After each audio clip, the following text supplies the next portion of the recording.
सारापड़ा मैं हूं भूपेश कोहली। बड़ी बहस के कार्यक्रम में आप सभी का स्वागत है। चन्नी दी बल्ले बल्ले। कांग्रेस को अचानक पंजाब में 32% दलित याद आ गए और चन्नी की लग गई लॉटरी। राज्य के पहले दलित और 17वें मुख्यमंत्री चन्नी 2022 में कांग्रेस की उम्मीद बन गए हैं। राज्य का पहला दलित सीएम देकर कांग्रेस ने दूसरे दलों से माइलेज तो ले लिया है, लेकिन अपने ही दल में मची कलह को वो कैसे शांत कराएंगे, ये बड़ा सवाल है। गद्दी से चूके सिद्धू क्या गुल खिलाएंगे और गद्दी से उतारे गए कैप्टन अमरिंदर कांग्रेस को कितना डैमेज करेंगे, इसका पता कांग्रेस को चुनावों के वक्त पता चलेगा।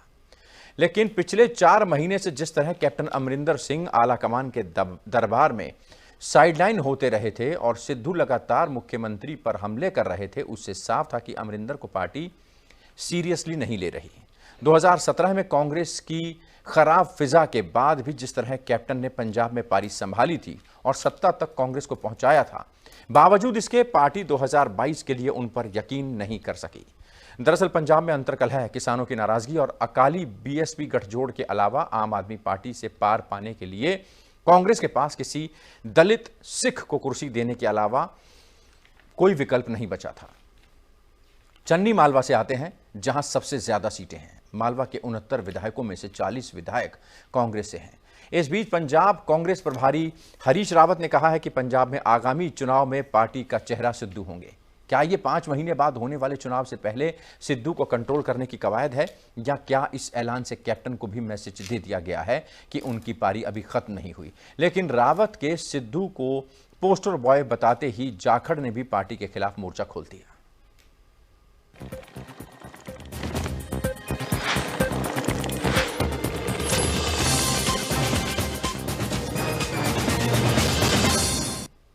पंजाब में कांग्रेस का दलित चेहरा बने चरणजीत सिंह चन्नी मुख्यमंत्री की कुर्सी पर बैठ चुके हैं।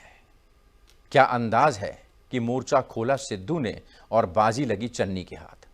चन्नी ने पहले ही दिन किसानों और गरीबों को बिजली बिल माफी का तोहफा दिया तो केंद्र को कृषि कानून हटाने की नसीहत दे डाली। अनायासी सत्ता के सिंहासन तक पहुंचे चन्नी अब सिद्धू और आलाकमान दोनों को साधने में जुट गए हैं और ये गा रहे हैं कि जो तुमको हो पसंद वही बात करेंगे, तुम दिन को अगर रात कहो रात कहेंगे। चंपा के 10 फूल, चमेली की एक कली, मूर्ख की सारी रात और चतुर की एक घड़ी। सिद्धू ने लगता है अपने इसी शेर में अमरिंदर की विदाई कर दी। हालांकि मन में मलाल भी है कि वो खुद सेंचुरी से चूक गए और चन्नी के कॉल पर रन आउट हो गए। लेकिन कोई बात नहीं, 2022 का चुनाव तो उन्हें ही आगे कर कर लड़ा जाएगा। अब हरीश रावत ने तो यही बोला है। बहरहाल कैप्टन को सिद्धू ने हिट विकेट करा, अपनी आधी मुराद पूरी कर ली है। अब चन्नी के सहारे पंजाब में कांग्रेस को दोबारा काबिज करवाना, अपना सिक्का दिल्ली से चंडीगढ़ तक जमवा लेना है। तभी तो वो ये गीत गुनगुना रहे हैं कि वो सिकंदर ही कहलाता है, हारी बाजी को जीतना जिसे आता है। –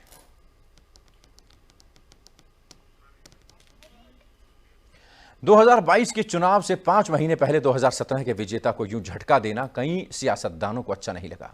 41 साल के पॉलिटिकल करियर में कैप्टन अमरिंदर सिंह पहली बार इतने अपमानित महसूस हुए कि आलाकमान ने उन्हें फोन पर सॉरी कहकर तिरस्कृत कर दिया। तो क्या ये जलियांवाला बाग पर उनके बयान का बदला था, या फिर उन्हें गद्दी से हटाने के लिए जानबूझकर नेतृत्व ने उनके विरोधी चन्नी को सिंहासन सौंप दिया था? इतना तो तय है कि अमरिंदर चुप नहीं बैठेंगे, लेकिन फिलहाल वो ये कह रहे हैं कि अच्छा सिला दिया तूने मेरे प्यार का।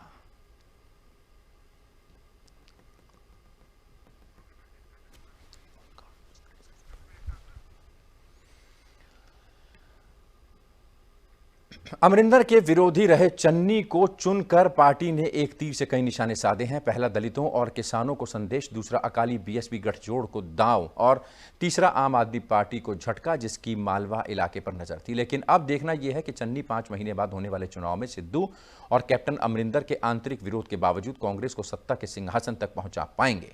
खुद कांग्रेस को भी इस सवाल का जवाब ढूंढना है। चन्नी दी बल्ले बल्ले में चर्चा करने के लिए हमारे साथ जुड़ रहे हैं भारतीय जनता पार्टी के नेता अरविंद सिंह, कांग्रेस के नेता अनुज अत्रे, अकाली दल के नेता हरीश राय ढांडा और political expert doctor Sunil Kaushik. Arvind ji, यहाँ पर कांग्रेस का कहना है कि कांग्रेस सबको साथ लेकर चलती है और अगर किसी दलित को मुख्यमंत्री बनाया है तो ये कांग्रेस ही कर सकती थी। आप लोगों में इतनी कुव्वत नहीं है। और साथ ही साथ तमाम तरह के आरोप कि आपने जिस तरीके से आपकी सरकारों ने नशे में डाल दिया था पंजाब को, निकाल कर लाई है और आगे भविष्य में पंजाब के लिए बहुत अच्छा काम होगा कांग्रेस के नेतृत्व में। देखिए, ये दलित के नाम का फायदा तो लेने का कोशिश कर रहे हैं, लेकिन जिस तरह से चरणजीत सिंह चन्नी को इन्होंने मुख्यमंत्री बनाया है और मुख्यमंत्री बनने के बाद कांग्रेस के वरिष्ठ नेता और पंजाब के प्रभारी आदरणीय हरीश रावत ने कहा है कि अगला चुनाव हम सिद्धू के लीडरशिप में लड़ेंगे।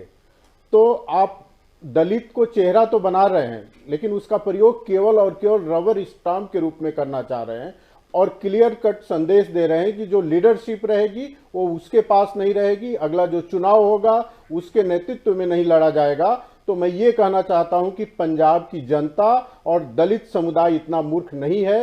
ये दलित का सम्मान नहीं हुआ है, बल्कि एक तरह से दलित को रबर स्टम्प की तरफ से यूज करने का जो कांग्रेस का कोशिश हुआ है वो दलित का अपमान है। एक तरह से मुख्यमंत्री बनाना केवल 5 महीने के लिए और साथ साथ यह भी कह देना कि अगला जो चुनाव होगा इनके लीडरशिप में नहीं होगा, दूसरे नेता के लीडरशिप में होगा। मुझे लगता है कांग्रेस ने लीड नहीं लिया है, कांग्रेस एक कदम और पीछे हो गई है। कांग्रेस एक कदम और पीछे हो गई है। इनके नेतृत्व में चुनाव नहीं लड़ा जाएगा और सिर्फ 4-5 महीने के लिए मुख्यमंत्री बना देना ये दलितों का अपमान है। हरीश राय ढांडा साहब हमारे साथ मौजूद हैं, शिरोमणि अकाली दल से।